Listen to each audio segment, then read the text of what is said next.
రజాకారుల గురించి ప్రస్తావన వస్తేనే తెలంగాణ ప్రజలు భయంతో వణికిపోతారు.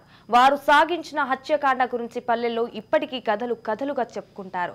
నిజాం పరిపాలనలో నెత్తుటి మరకగా నిలిచిపోయిన చరిత్ర ఇది. గడిచిన 10 ఏళ్లలో రజాకారులకు తీసిపోని విధంగా బీఆర్ఎస్ సర్కారు సాధించిన అక్రమాలు ఒక్కొక్కటిగా వెలుగులోకి వస్తున్నాయి. రవాణా శాఖలో కులం బలంతో ఓ అధికారి సాగించిన దందాలు, వసూలు చేసిన కోట్ల రూపాయల గురించి వెలుగులోకి వస్తున్న ఒక్కో నిజం నెరవేరిపోయేలా చేస్తోంది. కేవలం కులం ఒక్కటే అర్హతగా రవాణా శాఖను శాసించిన పాపాల భైరవుడు పాపారావు సర్కారు మారగానే వరుసగా వెలుగులోకి చూస్తున్న అక్రమాల బాగోతాలు చూసి గతంలో అవినీతికి కేంద్ర స్థానంగా ఉన్న అధికారులు ఒక్కసారిగా ఉలిక్కిపడ్డారు. ఏసీబీ దాడుల్లో శివబాలకృష్ణ వేల కోట్ల అక్రమాలు వెలుగు చూసిన తర్వాత మిగిలిన అధికారులు జాగ్రత్త పడుతున్నారు. ఆయన పేరు పాపారావు. రవాణా శాఖలో ఏ పని కావాలన్నా ఆయన ద్వారానే జరగాలి. అప్పట్లో కేసీఆర్ రవాణా శాఖ మంత్రిగా ఉన్నప్పుడు పాపారావు రవాణా శాఖలో చేరారు. కేసీఆర్ సీఎం అయిన తర్వాత ఏకంగా కమిషనర్ స్థాయికి ఎదిగాడు. అలా అని సమర్థతను చాటుకొని ఆ స్థాయికి చేరాడనుకుంటే పప్పులో కాలేసినట్లే. కమిషనర్ గా కొనసాగే అర్హత ఏమాత్రం లేదు.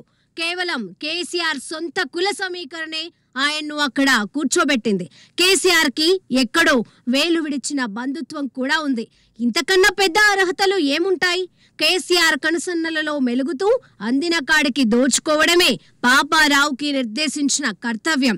ప్రతి పనికి ఓ ధరను నిర్ణయించి మరీ వసూలు చేశాడు. లక్షలకు లక్షలు లంచాల రూపంలో వసూలు చేయడం, ఆ పాపపు సొమ్మును అధినేత కేసీఆర్ కి ముట్టజెప్పడం, ఇదే పాపారావు దినచర్య. ఈయన వేధింపులకు గురైన వారు ఎందరో ఉన్నారు. ఒక్కోసారి జలగ సైతం కొంత రక్తం పీల్చాక వదిలేస్తోంది. కానీ పాపారావు మాత్రం జనాల రక్తం పీల్చడంలో అందవేసిన చెయ్యి. ఆర్టీఏలో సాధారణ ఉద్యోగిగా తన కొలువు మొదలు పెట్టాడు పాపారావు. తనకన్నా సీనియర్లను కూడా కాదని అడ్డదారిలో 1 కాదు 2 కాదు ఏకంగా 4 ప్రమోషన్లను తెచ్చుకున్నాడు. కేసీఆర్ సీఎం అయిన తర్వాత రవాణా శాఖలో ఉన్నతాధికారుల కన్నా ఇతని మాటకే పవర్, వాల్యూ ఎక్కువే. ఏ పని జరగాలన్నా ఇతగాడిని పట్టుకుంటే ఇట్టే అయిపోతోందని పేరు. ప్రతి ప్రమోషన్ కు ఒక రేటు, ట్రాన్స్ఫర్ అయితే మరో రేటు, శాఖాపరమైన ఇతర పనులకు మరో రేటు, ఇలా ఓ రేట్ కార్డు మెయింటైన్ చేశాడు. బీఆర్ఎస్ అధికారంలో ఉన్న 10 ఏళ్ల కాలంలో 100 కోట్లకు ఈ సాధారణ ఆర్టీఏ ఉద్యోగి ఎదిగాడు. రవాణా శాఖ యూనియన్ ముసుగులో సైతం ఈ అధికారి బాగానే సంపాదించాడని డిపార్ట్మెంట్లలో బాగానే ప్రచారం జరుగుతోంది. బీఆర్ఎస్ ప్రభుత్వంలో చెలరేగిపోయిన మరో అత్యంత అవినీతి అధికారి కేసీఆర్ బంధువు పాపారావు, రవాణా శాఖ అదనపు కమిషనర్. పాపారావు అక్రమ ఆస్తులు దాదాపుగా 1000 కోట్ల రూపాయల వరకు ఉన్నాయని ఆరోపణలు ఉన్నాయి. సదాశివపేటలో 100 ఎకరాల భూమి, హైదరాబాద్ చుట్టుపక్కల కొన్ని వందల ఎకరాల భూములు ఆయన ఖాతాలోనే ఉన్నాయి. కాదంటే తన బినామీల ఖాతాలలో ఉన్నాయి. అంతేనా, హైదరాబాద్ నగరంలో ఓ కంటి ఆసుపత్రి కూడా ఏర్పాటు చేశాడని సమాచారం. దాని విలువ ఎంతుంటుందంటే సర్కార్ పెద్దలే అంచనా వేయాలి. సర్కార్ పెద్దల సహకారం ఉండడంతో పాపారావు ప్రతి నెల రవాణా, మైనింగ్ శాఖల నుండి 60 కోట్ల రూపాయల వరకు వసూలు చేసేవాడని తెలుస్తోంది. ఇందులో కొంత వాటా నేరుగా పెద్దలకు అందించేవాడట. అందులో ఆడబిడ్డ కట్నం కూడా ఉండేదట. రవాణా శాఖలో పాపారావు అనుచరులుగా చలామణి అయిన మోటార్ వెహికల్ ఇన్స్పెక్టర్లు కొందరు ఉన్నారు.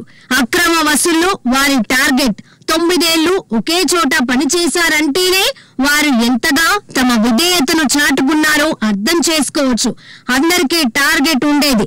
ప్రతిరోజు కనీసం 15 నుంచి 20 లక్షలు వసూలు చేయాలి. అలాంటి జాబితాలో శ్రీనివాస్, కిషన్, సురేష్, ముకుంద, రామచందర్, నరేందర్ ఇలా చెప్పుకుంటూ పోతే జాబితా చాలా పెద్దదే. కేసీఆర్ ప్రభుత్వంలో అత్యంత అవినీతి రారాజుగా పేరు తెచ్చుకున్న డిటిటిసి పాపారావు రవాణా శాఖ మంత్రిని ప్రసన్నం చేసుకోవడానికి ప్రయత్నాలు ముమ్మరం చేస్తున్నట్లు తెలుస్తోంది. రవాణా శాఖ మంత్రి పొన్నం ప్రభాకర్ ను కాకా పట్టే కార్యక్రమంలో బిజీగా ఉన్నారు. అందులో భాగంగానే ఈ అక్రమ ప్రమోషన్ల డిటిసి పుష్పగుచ్చాల రాజకీయం షురూ చేశారట. తనలాగే మరో 2 అక్రమ ప్రమోషన్ల డిటిసిలతో కలిసి మంత్రి పొన్నం వద్దకు తన సామాజిక వర్గానికి చెందిన ఓ యువ ఎమ్మెల్యేతో ఇప్పటికే భేటీ కూడా అయ్యారు. ఇక ముందు కూడా రవాణా శాఖలో తన అక్రమ పెత్తనాన్ని కాపాడుకునేందుకు శతవిధాల ప్రయత్నం చేస్తున్నాడు. అది వర్కౌట్ అయ్యే పరిస్థితి లేకుంటే స్వచ్ఛందంగా పదవి విరమణ చేయడం ద్వారా తన అక్రమ సంపాదనను కాపాడుకోవడానికి ప్రయత్నాలు చేస్తున్నాడు. ఇప్పటికే రిజైన్ చేసినట్లు తెలుస్తోంది. అయితే విషయాన్ని రహస్యంగా ఉంచడం విశేషం. డీల్ కుదిరితేనే నో రిజైన్, లేకుంటే యాక్సెప్టెడ్ అనిపించుకోవడమే. రాష్ట్ర రవాణా శాఖలో సాధారణ ఉద్యోగిగా మొదలుపెట్టి వందల కోట్ల రూపాయలు కూడబెట్టిన పాపాల రాయుడి అవినీతి చిట్టా సేకరించేందుకు రాష్ట్ర నిఘా సంస్థలు సిద్ధమయ్యాయి. రాష్ట్ర వ్యాప్తంగా నెల నెల తనకు వస్తున్న కోట్ల రూపాయలు గత ప్రభుత్వం పేరు చెప్పి కూడబెట్టిన ఆస్తుల వివరాలు సేకరించే పనిలో నిఘా సంస్థలు ఉన్నట్లు విశ్వసనీయ సమాచారం. అంతేకాకుండా ఆయన బినామీలను గుర్తించే ప్రయత్నాలు సాగుతున్నాయని తెలుస్తోంది.